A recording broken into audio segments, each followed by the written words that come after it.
Madam Clerk? Okay, we're up to, manager.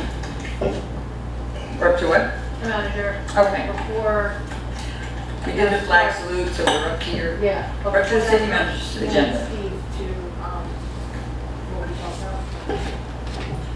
about. Okay, yeah, as usual, we did have a discussion in closed executive session regarding ongoing litigation. Cases that were discussed included the new case Leoc, Duardo, I believe we discussed Luna Diaz. I'm trying to think if there were any others. The federal for 2000. Chair. Do you have anything else? No, I think that was it. If I think of anything else, I'll let you know, but I think that's all the specific cases we discussed. You know that most of them. Yeah. Yes. Oh, yes, oh, we talked about the NJ, the 307 NJL LLC case as well. That's the next meeting. That was the one I couldn't remember. That's the next meeting. Yes, we're ready. Thank you, Benny. First up, just so everybody's aware, the sanitation and recycling calendar went out with the tax bill, so everybody should be getting those. That's the updated one for the coming year. Second, the petition about the Teterboro flight path. You want to? I'll turn that over to the deputy mayor. Okay, first, just to give you folks, everyone a little bit of background, I'm going to be talking tonight a little bit more about the alternate flight path that we've been trying to promote that flies over Route 17 rather than the current path that's kind of going over Prospect and over Fannie Miller School, etc. So there's a committee that I'm a member of that's called the Teterboro Airport Noise Abatement Committee. And the members in that group are restricted to folks that live within 5 miles of the airport. So throughout my 10 years of doing this, there's other towns that are outside of those 5 years that have kind of joined forces with me as one of the loudest voices, I guess, at those meetings, trying to propose better use and better utilization of this alternate flight path. And actually, that we were all able to accomplish the development of this flight path, which is quite an accomplishment, and get the FAA approval. So now that it's been developed and approved and is guaranteed safety and all of the things that needed to be done, all the I's were dotted and T's were crossed. The issue is getting the pilots to actually use it more often, especially during the daytime hours. It's getting used about 30% of the time during the evening hours, but this past quarter, if I look at my numbers, out of 12,025 arrivals, only 6 pilots chose to use it during the day. So, you know, we really need to get that promoted and get that up to at least a 30% number. Give us at least a 30% relief like we're seeing during the night. So, in my efforts, other towns have joined in that are outside of the 5 mile distance from the airport, but still are seeing considerable impacts to the daily life based on the noise. And we've become friends through this, and they've become supporters of our efforts, big supporters of our efforts, because it helps them as well. So they have now spun off and they've created their own group. So they're saying, you know, if you won't let us into TANIC, we're going to create our own group.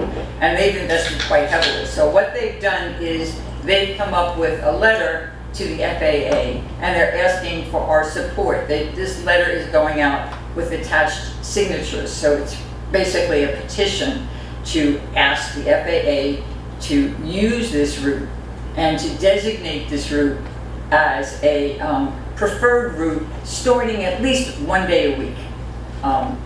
It is getting used at night because it will be recommended during the night, but it's not happening during the daytime hours. So working closely with Teterboro Airport, they told me that the day that they actually see the lowest volume of aircraft is Saturdays. I think, you know, the busiest is Thursdays and, you know, and Sundays. You know, Thursdays people are leaving and Sundays people are coming back. So Saturday would be a great choice for us. You know, a lot of people that do work, people are home and out and about on Saturdays.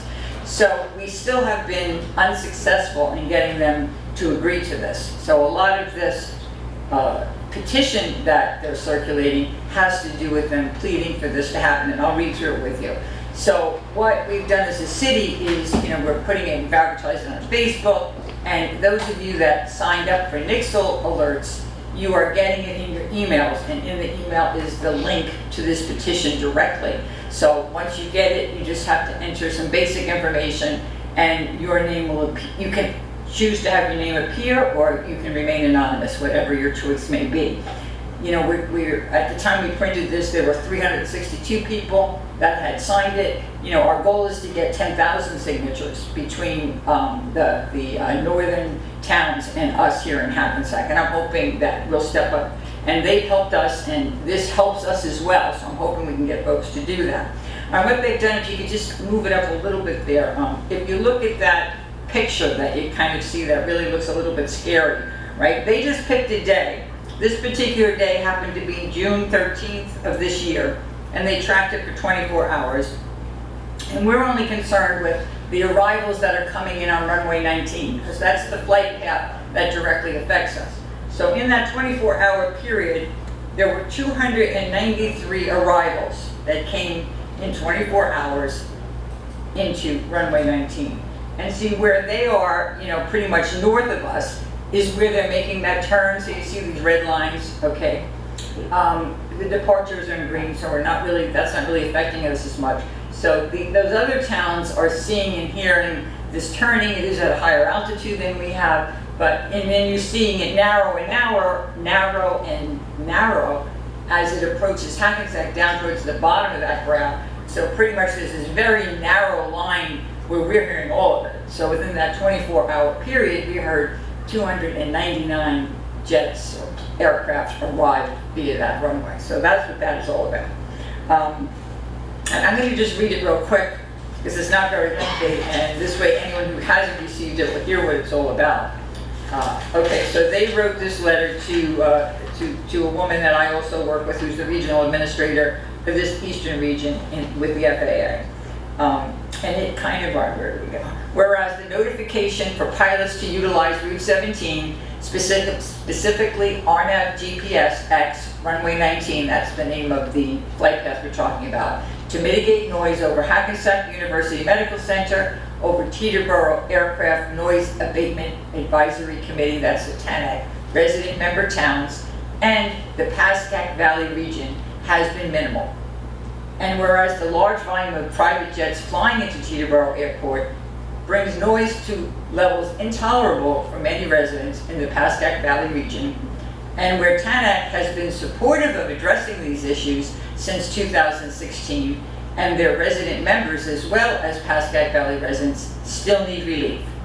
And whereas since 2019, the air route over 17 RNAV GPS X was established as an alternate route, and whereas voluntary noise abatement recommendations have failed to effectively achieve the necessary utilization of this route, now therefore the undersigned concerned residents, including mayors of Emerson, Hillsdale, Montvale, Otapan, Oradell, Park Ridge, Rivervale, Washington Township, Westwood, and Woodcliff Lake, and TANAC resident members, which is us, do hereby petition the Federal Aviation Administration and air traffic controllers who mandate this space to first, prioritize the Route 17 alternate route as the preferred route for arrivals to runway 19, which is the GPS X at Teterboro Airport.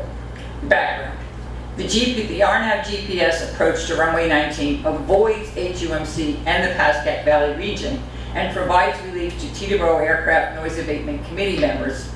The TANAC board is comprised of towns within 5 miles of Teterboro Airport, which are concerned about the noise and flight patterns. The Taxpayers for Aircraft Noise Solution, this is the newly formed committee that they just formed, is a community organization tasked with finding workable solutions to the aircraft noise, which adversely affects the quality of life of residents in the Pascack Valley and surrounding towns. The TANS members evolved from TANAC and believe there are solutions which can be undertaken that would improve residents' quality of life while continuing to provide safe and necessary access to air travel in and out of Teterboro Airport, Newark Airport, and all others within the vicinity. So basically, if you agree to these things, we're asking you to support this initiative and enter your name, your email if you so choose, and whether or not your name to be included in this or included as anonymity. I'm not going to say that word twice. So I'm also asking, we've worked very hard here in Hackensack, and we still log our complaints. And, you've all been very supportive of the efforts that I myself and this council have put forth to get this to be accomplished. So this is another good step, I believe, in the right direction, is to let the FAA have some idea of the numbers of people that are still very, very concerned and very disturbed by this noise. And all we're really asking is to just let's give this a try. Let's get it used here and there, and let's see what happens. And I think if these air traffic controllers can see that it's not causing more problems, if the pilots can see that this is an acceptable route, maybe we'll be well on our way to seeing some relief. Kathy, can we see if the schools can possibly send this out? Because I know a lot of the teachers and Yeah, why don't you affected send by it to, can we have Jackie send it in to the Board of Ed to see if they can also? the library. And at the library? Yeah, I know I've been getting email alerts every day on this signed petition. So I think anyone who has registered for Nixle throughout the city is also receiving that. But, yeah, so whoever hears this, they don't have to just live in Hackensack. Anybody that's concerned or has an interest in promoting this, I think this is another mechanism anyway to at least try to get our message across. I mean, I attend the meetings and I brief you after the meetings, and I try everything I can to convince them to give this a shot, or to convince. My latest initiative is to get them to try to reduce the volume of aircraft. They've always told me that they can't control the volume because they're a public airport. But as of recent, I've come to be aware that they're implementing something called slot controls, not only at Newark Airport, but at some of the New York airports as well, which kind of limits the volume per hour in these particular airports. So my fight with them is, if you can do it there, why can't you do it here? So I'm continuing to explore that and some other options with them as well. But this would at least hopefully help us promote the usage of it and see the numbers that we'd like to see. Is it on Hackensack happenings also? Albert did it, right? Yes, Albert's raising his hand. Albert posted it there.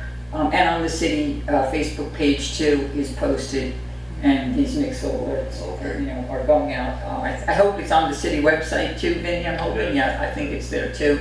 So it's just difficult sometimes, especially in the summer, to reach people, but I don't think they're going to submit this petition until they have a nice sizable number of petition signers. So let's try and help them out and help us out as well. Okay, so thank you anyone who's listening, and hopefully you go look in your emails and you find it. If not, can you scroll down here? Is it, what's the website? Where do they have to go, what the link is? I could at least say it. It should be on here somewhere, right? Are you seeing it? Or?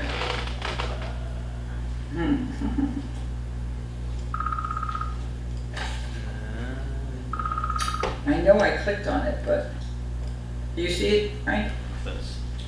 Look at the email I sent. Oh, is that it? Yeah. So it's www.jpetitions, iPetitions, okay, I can't see well from here, .com / why don't you read it, Debbie? Can you read it better than me? Yeah, I think this is what you're looking at. It's www.ipetitions.com /petition_reduce-air-traffic-noise-route-TEB-airport, and then question mark, recruiter.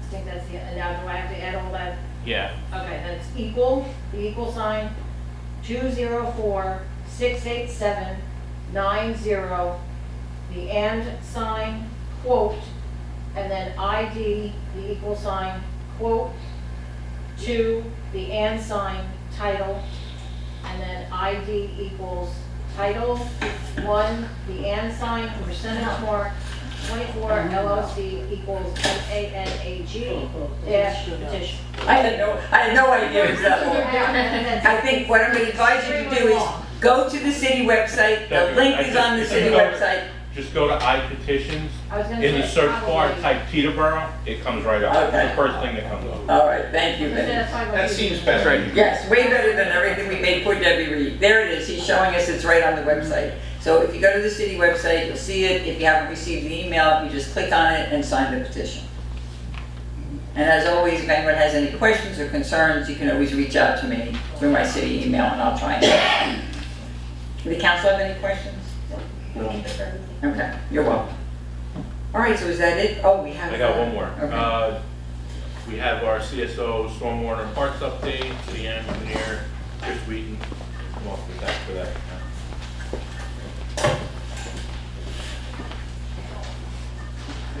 Evening, everybody.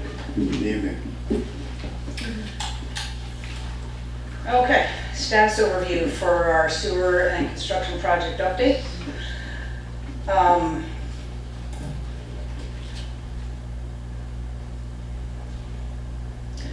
The major project status overview, and I regret that this has not been updated since last month's meeting. The changes on here are just to the Main Streetscape project, which there was an issue with the manufacturer of origin of the grates, the tree gates that were to be delivered. Those have now been delayed as a solution is sought. So that's been delayed a little further to a date to be determined at the moment.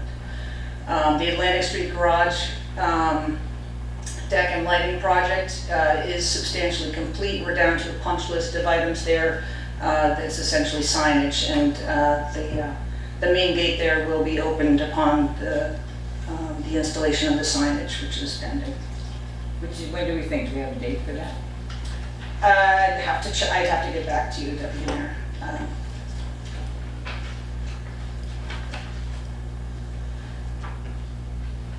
We did start the Anderson Street drainage area CSO project. This is the next in our phase of CSO projects. This is continuing up Railroad Ave and to the continuing west off of the branch streets off of West Railroad Ave. We had a coordination meeting last week on that project, and the contractor is mobilizing for performing test pits this week.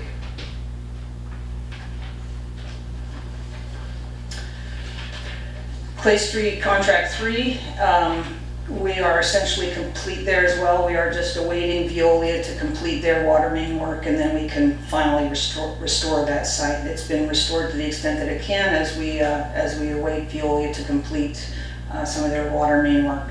They have a major 20-inch water main adjacent to the railroad tracks that they are replacing, and we'll do that before paving. And there's also a water line in Clay Street that they are replacing as well. So where are we as far as going under the rail with this? We're all done under the So we're rail. on the other side. Yes, that's been completed. And culverts are on both sides of the rail? On the west side, it's basically a terminus there for a future project to connect. On the east side, the culvert does run along Railroad Ave and down Clay Street. So what's our next step? I know we have to wait for the water company, but as far as That project, the next step with that is basically site restoration. There's no further work to do in terms of piping or. And so this was project 3, so are we starting project 4? Yes, I'm sorry, that was the slide prior. Okay. We're starting So project 4, that's which is the Anderson Street. That's- Anderson Street. So this, all right, so what are we doing on Anderson Street again? 4 box culverts going up just the last slide, Frank. I don't know if we can zoom in on that at all. This? So The you're map. separating, you're adding more The box map, culverts. So yeah. you're separating and adding box culverts, yes? Correct, yes. And the outfall here will be where? It's going to connect to pipe that's already been installed. So it's going to connect where we have terminated on the west side of Railroad Avenue. And it will eventually come into the river at, It will eventually come to the river at Court Street. oh, so this is going, Even though this is called Anderson Street, it's going to connect to Court Street Wood Street. through Clay. Okay,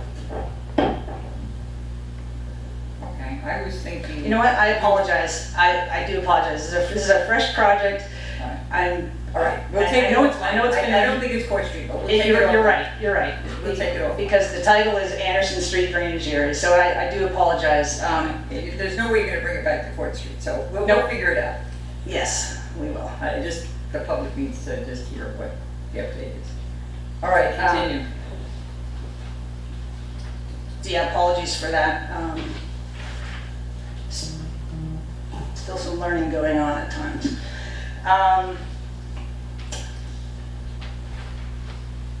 So this is Voorhees Lane Sanitary Pump Station.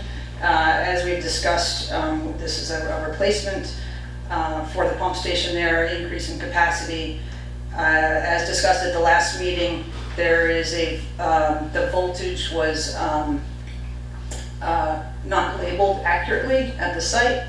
And we need either a transformer or an updated electrical service to be brought to that site. So we're exploring options for that. The transformer seems to be a long lead item.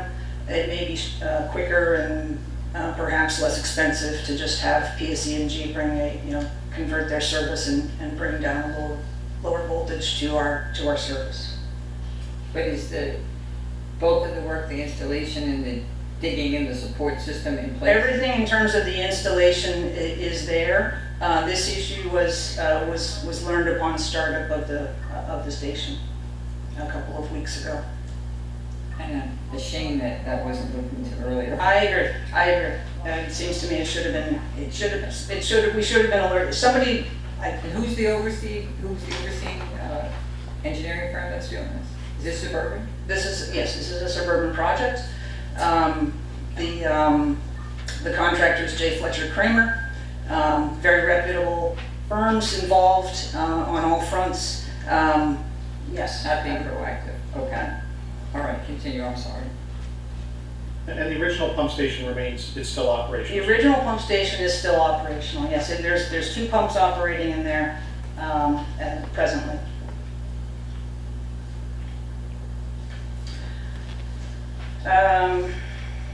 Okay, moving on to our post-IDA flood mitigation program, which is starting with a basemapping project. The basemapping involves closed-circuit television or cameraing of the interior of pipelines in the proposed project area to confirm the condition of pipes as well as the connections between pipes as that needs to be determined before design can commence. So that basemapping project is about 50% complete. You can see in green here, what the items in green are the items that are the areas that have been completed, and the red and purple remain to be completed within that red shaded project area. We've been learning a lot through this camera program. There's a number of areas, a number of things that need correcting, work to be done, and lots of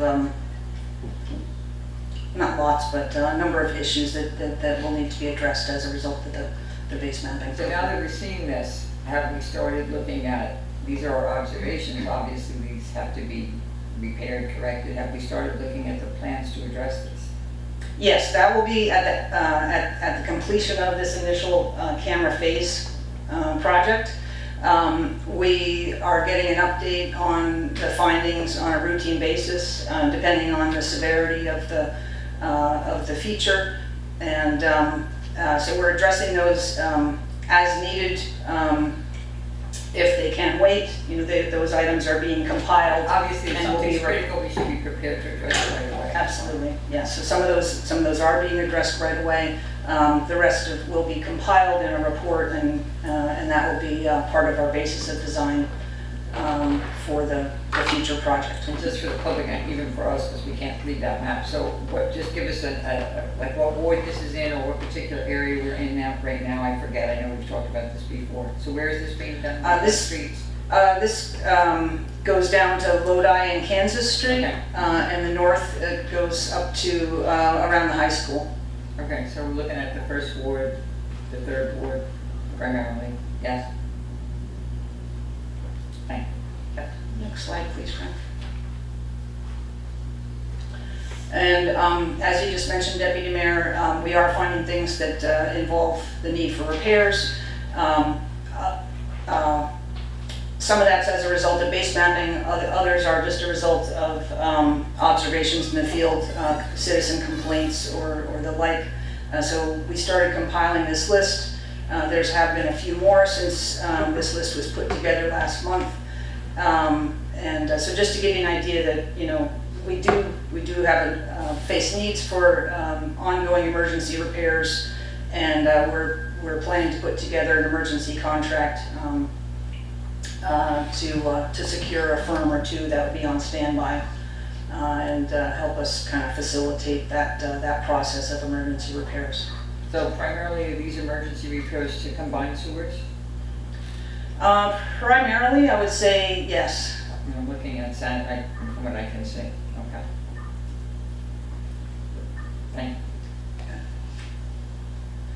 Moving on to our parks projects, the Johnson Park Sports Facility and admin design continues. The design continues for that project. Stud Park, the furniture has been delivered and installed. The contractor has made repairs to the bathroom. They are continuing to address punch list items and have inspections planned for later this week with the building and electrical. Carver Park, looks like we needed to update that first bullet, but the notice to proceed is imminent, and construction we anticipate will be starting later this month for Carver Park. So how did we get through the summer, Joe? It's okay. Yes, I feel it right. We were able to use it. Yes, they use it, I haven't heard any complaints about it, but we will be breaking ground this month. That's my understanding, yes. We're in September, so we're saying this September, not Right, August. so just want to make sure we're breaking ground this month, okay? I have been out for the last week. That's the last thing I heard before I left. So Okay. I will confirm with you tomorrow, Councilman. All right, sounds And great. so then how long will, so if we start breaking ground, so that means we'll be out of commission for how long? And there'll be no use of the basketball court September through when? It'll be completed in the spring, probably April. We'll get most of the work done in the fall, but the final treatment with the surface is temperature dependent. So we anticipate, unless it's a warm winter, we anticipate that final court surfacing will occur in probably April. So all the summer programs are over pretty much? Right, the school has started, Yeah, you know. summer programs are so over. we should be okay with minimum, usage there. Just want to make sure come spring that we're finally done with this. Oh, yes, it has been. Now, that's your critical path for us. For sure. Delayed way too long. And Fashini Park, we're proceeding with the design there on fields 8, 9, and 10. We have a meeting planned next week to just go over final details there, and we expect that project to be out to bid. What did I tell you?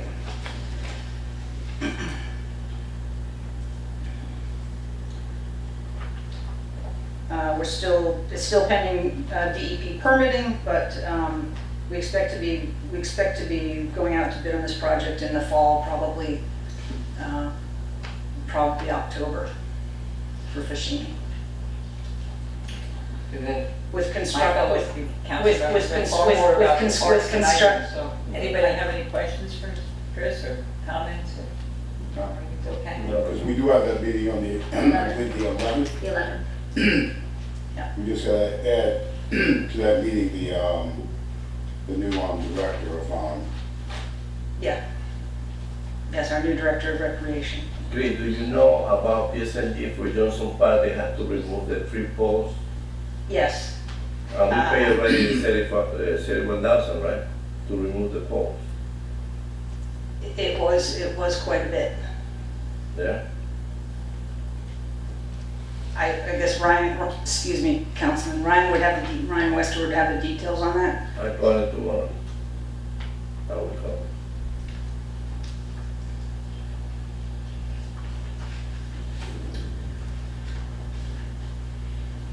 Our paving projects are essentially complete except for Summit Ave from Lookout to Passaic and Anderson Street from Clarendon to Summit.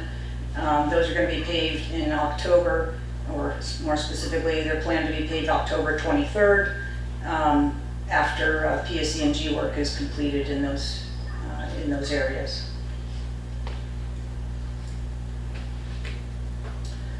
We discussed the Atlantic Street Garage and the Main Street streetscape.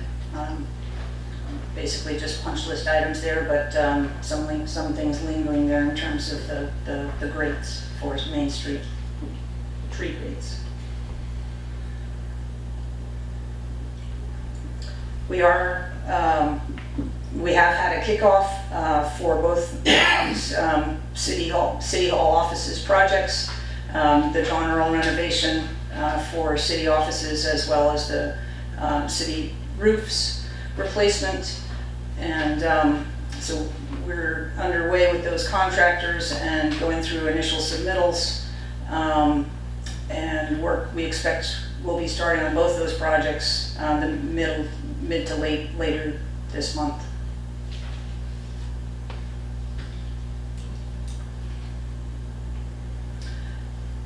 And we also have intersection improvements that are ongoing. There's a new traffic signal planned at Summit and Passaic, as well as Beach and First and Central and First. That project is just getting started. It should be completed in about 3 months' time. And we just wanted to throw this public service announcement in here. Do not flush wet wipes down the toilet. They cause terrible problems in the sewer system. Some people know, some people don't know, but and so we did just have an issue recently where a big blockage was found, just a big ball of wipes, causing sewer backup.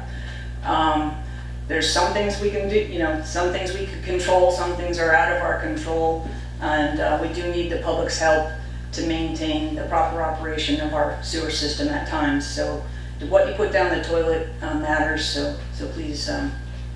Especially they print flushable wipes, they're not. They say flushable, just because you can flush them doesn't mean that you should. They don't biodegrade. They should be sticking flyers in every garbage can all over the city, and that way people know, because I was present in many of these situations, and I see, when they put the snake and they bring the snake back, all the wipes, they're there. You buy the packaging, you pay more because it says flushable, so folks, you can't blame folks for thinking they are. They stick there, Yeah. they don't Yeah. dissolve. They don't Right. biodegrade. Yeah. A lot of plumbers are not guaranteed their work for. Really, sir? Really? If they have to go back a second time to your home, and they find out Flushable wipe stuff. they won't guarantee it. Oh, wow. Wow. And that concludes my presentation. If there's any further questions. I've got a question. Jerry?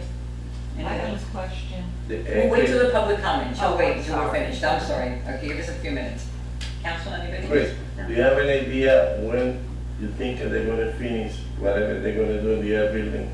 The roofs or the John Earl? The inside, the office, The John Earl project will be complete early next year.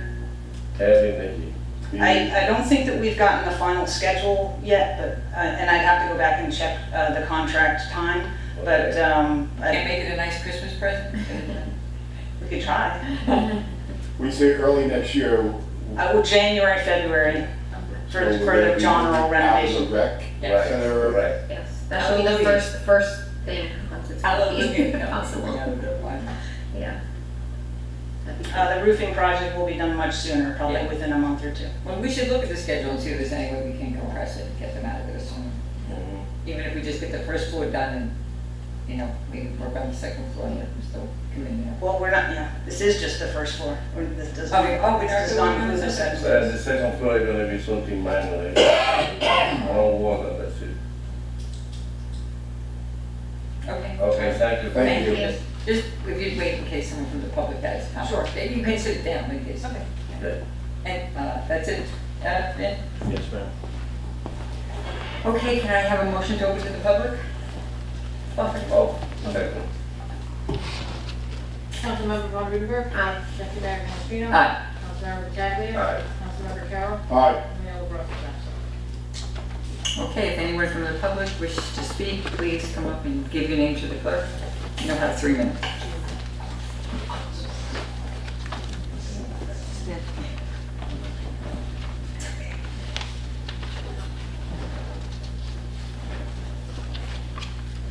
Hi, my name is Dorothy Monopoly, and I enjoyed Chris's presentation very much. I just have a question. I understand the sewer line and the wastewater line are being separated, and then I just saw the flood project, and I guess it's 2 wards, and I'm wondering how is the timing of those 2 things going to interact? So I answer. I probably need to be by the microphone. Yeah, I guess, certainly. You'll share. You stay there, Dorothy, in case you have something else. So the new flood mitigation project is a multi-year program. It's probably will be completed around 2028.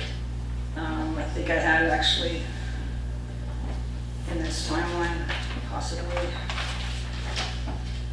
Yep, Green Street, post-Ida flood mitigation, anticipated construction in 2028. So that will also be a sewer and stormwater separation project because there is combined sewers in that project area. And it'll involve new pipes, it will involve a pumping station, it will involve new permits, so there's a lot to be done. So it's going to happen at the same time, basically, physically. We're making progress on all fronts, I guess I will say. Our Anderson Street project will continue into next year. This project would probably start, we'll be going through design and phasing, and I wouldn't anticipate that we'll be constructing anything for this FEMA project until probably 2025. So that's after. It's probably after. It's probably after this. All right, thank you. Okay. You're welcome. Basically, Dorothy, in a nutshell, when we did the when we did the initial studies on, how we were going to mitigate some of the flooding, some of the sewer overflows, the 2 areas that came up as being the areas where we were most at risk, one was the Clay Street area and one was the Green Street area. The Clay Street area was the most significant contributor. So we started that project first initially as the most significant project. So that's why we're kind of way ahead on that project and we're already putting in place the solution to that project. Where the Green Street area work has just, not so recently, but has started, of course, behind that particular project. And so the first step in that project, which is what we're doing now, is this closed circuit that she's talking about, CCTV. This is closed circuit TV where they go in and they actually video what's going on in these pipes, which shows which is where we really learn a lot.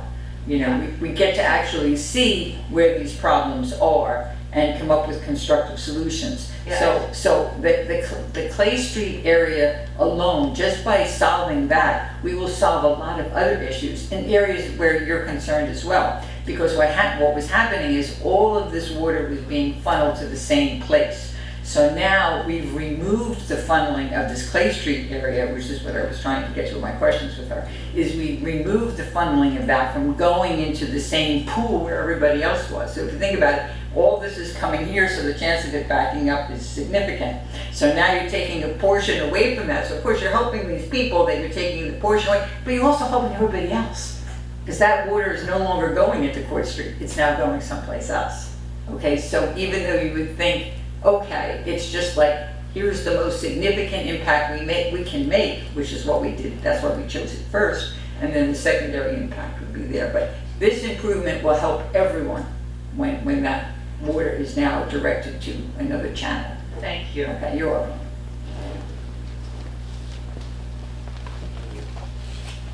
Anyone else? I can't resist. Why did I know that was going to happen? Welcome, Rich, how are you tonight? I can't resist. I know you can. Rich Serbo, 46 Green Valley Avenue, Hackensack. Can we flush goldfish down the toilet? If they have a place to swim that they're not gonna run into flushable wipes, I guess we could, right? Alright, so we can flush goldfish down the toilet. Chris, can we flush goldfish? It's biodegradable. Alright, one other thing is this over concern about planes. I mean, you're building an urban, urban center here now with a building on every corner. And so why is this whole up in the air plane thing so disturbing? I could see one or two that, okay, it's a little low, hey, don't fly so low. But what's the big concern about that? It's a quality of life, Rich. Unless you're just grandstanding about it, okay? So what's it all about? I'm absolutely not grandstanding about it. You have concerns about the noise of buses that interfere. I do. Let me finish now. That interfere in your life. There's other folks, including some of the folks that are sitting in the audience here, who are greatly disturbed by the noise, because this volume of aircraft that's impacting their daily lives. Okay. So this particular effort is certainly not Kathy Canastrino grandstanding. This is Kathy Canastrino trying to help the people of this community. All right, so, but isn't there a disconnect? I mean. Absolutely not. That What building about has all nothing the to do with traffic? airplane traffic. What about all the traffic? It's the same thing, right? I mean, Absolutely not. it's traffic in the air. Because it's dangerous. It's traffic in the air, there's traffic on the ground, There's so. tremendous noise that's generated from jets. All right, flying very over. good, thank you. Anyone else from the public that would like to speak? If not, may I have a motion to close? Public? Second. Councilmember Von Rudenberg. Aye. Deputy Mayor Canestrino. Aye. Councilmember Pataglia. Aye. Councilmember Carroll. Aye. Mayor LaBrus is absent. May I have a motion to close the executive session? Offer. Second. Councilmember Von Rudenberg. Deputy Mayor Canestrino. Aye. Councilmember Pataglia. Aye. Councilmember Carroll. Aye. Mayor LaBrus is absent. And a motion to close the committee of the whole. Offer. Second. Councilmember Von Rudenberg. Aye. Deputy Mayor Canestrino. Aye. Councilmember Pataglia. Aye. Councilmember Carroll. Aye. Mayor LaBrus is absent. Okay, so we'll see you back in 13 minutes.